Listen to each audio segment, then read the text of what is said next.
Kita ulang kembali sejumlah berita pilihan dari Bali.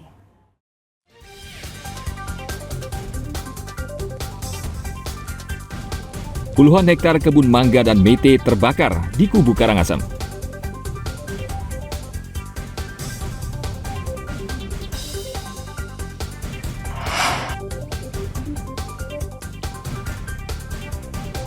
Seorang pendaki tewas setelah jatuh ke dalam jurang di Bukit Runyan, Kecamatan Kintamani, Bangli.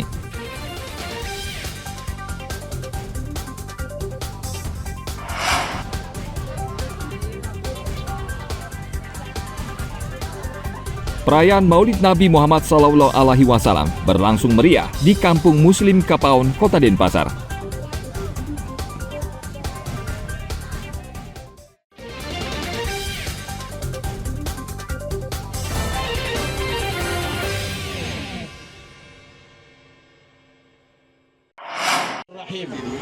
Oleh karenanya kita yang hadir di sini berharap Allah.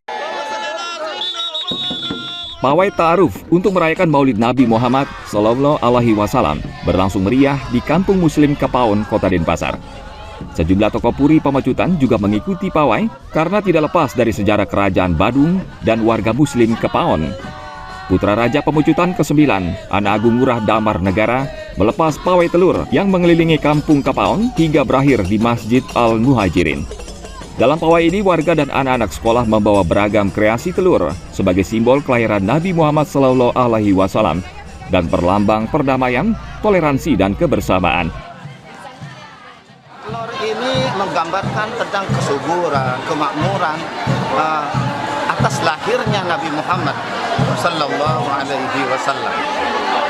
Simbol kedamaian, persatuan, toleransi, ukhuwah Islamiyah yang ada di perayaan Maulid, terutama di telur itu sendiri.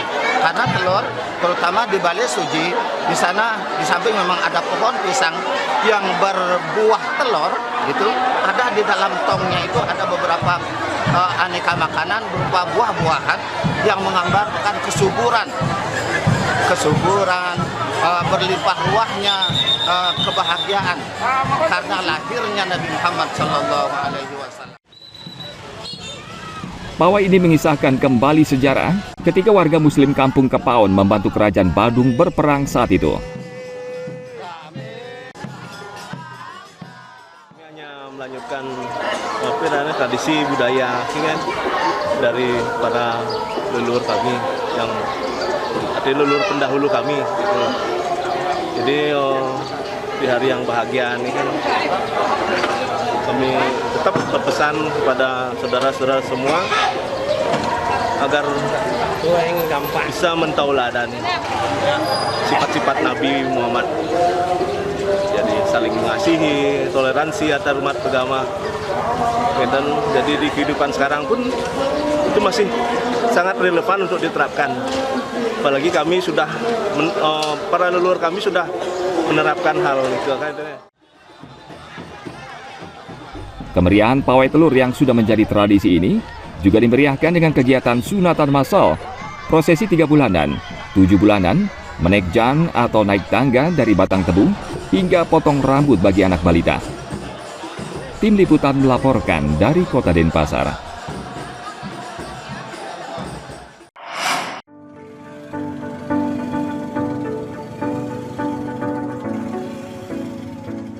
Kabupaten Jembrana memiliki banyak objek wisata yang menarik untuk dikunjungi. Salah satunya wisata alam Sungai Gelar. Objek wisata ini berlokasi di Banjar Palungan Batu, Desa Batu Agung, Kecamatan Jembrana. Di tempat ini, pengunjung bisa menikmati suasana alam desa yang masih asri. Pengunjung bisa bermain di sungai yang airnya masih jernih. Pengunjung juga bisa melihat jembatan dan monumen Gelar, bukti sejarah perjuangan melawan penjajah Belanda tahun 1946. Kami selaku pengelola Pok Darwis di sini, kami berjalan 2 tahun, dari tahun 2020. Kalau dilihat dari kemajuan sih, belum seberapa sih, tetapi potensi yang ada terutama Sungai Gelar tempat pariwisata seperti monumen, tempat trekking ke hutan, Gunung Merbok, Banyupo, dan banyak fasilitas bersejarah yang ada di Gelar, Palungan Batu, Desa Batu Agung ini. Nah, untuk itu dengan kerendahan hati kami sangat memohon kepada pemerintah, utamanya liriklah kami, karena kami siap membangun desa. Kami bangun desa dengan desa wisata, kami bentuk Pok Darwis untuk mendukung yang namanya jalannya pemerintahan. Kami hanya bisa membangun desa ini lewat itu. Objek wisata ini dikelola warga setempat dan sudah berjalan selama 4 tahun. Pengunjung tidak dipungut biaya saat berwisata ke tempat ini, namun wajib ikut menjaga kebersihan sungai. Tim Liputan melaporkan dari Jemberana.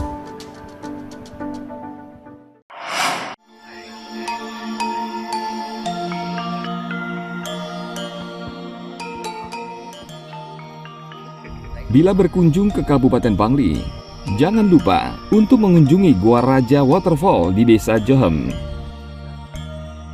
Berbeda dengan objek wisata lain di Bali, di Gua Raja Waterfall, pengunjung tidak hanya menikmati alam, namun juga berwisata sejarah dan spiritual.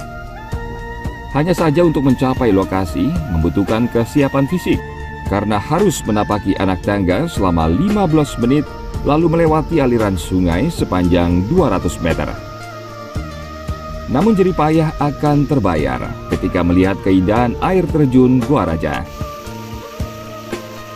Di air terjun ini, wisatawan juga bisa menyucikan diri dengan melukat yang sudah disediakan. Selain air terjun, di Gua Raja juga berdiri Candi Tebing, salah satu peninggalan bersejarah di Bangli yang dibangun sejak abad ke-11. Wisatawan yang berkunjung ke tempat ini terus meningkat. Per hari rata-rata mencapai 300 orang.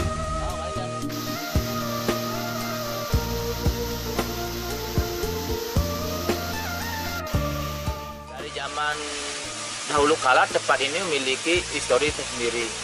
Sehingga sekarang kami warga masyarakat bersama kelompok sadar wisata mengangkat tempat ini sebagai objek wisata baru di Kabupaten Bangli, di mana kami memiliki kelebihan. Pertama, air terjun yang memang asli alami. Kedua, ada mata air yang dulunya sebagai pengelukatan, kita sudah kemas jadi sebagai pengelukatan Siwa dan Buddha. Pesona yang ada di sini sangat indah sekali, apalagi di jam 1 sampai jam 3 itu terkadang di dalam itu ada pelangi yang muncul karena pantulan cahaya matahari dengan air terjun. Dan air terjun ini memiliki ketinggian kurang lebih 30 meter. Itu sangat bagus sekali buat view, buat foto yang sangat bagus dari dalam. It was really nice and we had such a great time. The weather was a little bit cold, but it was nice.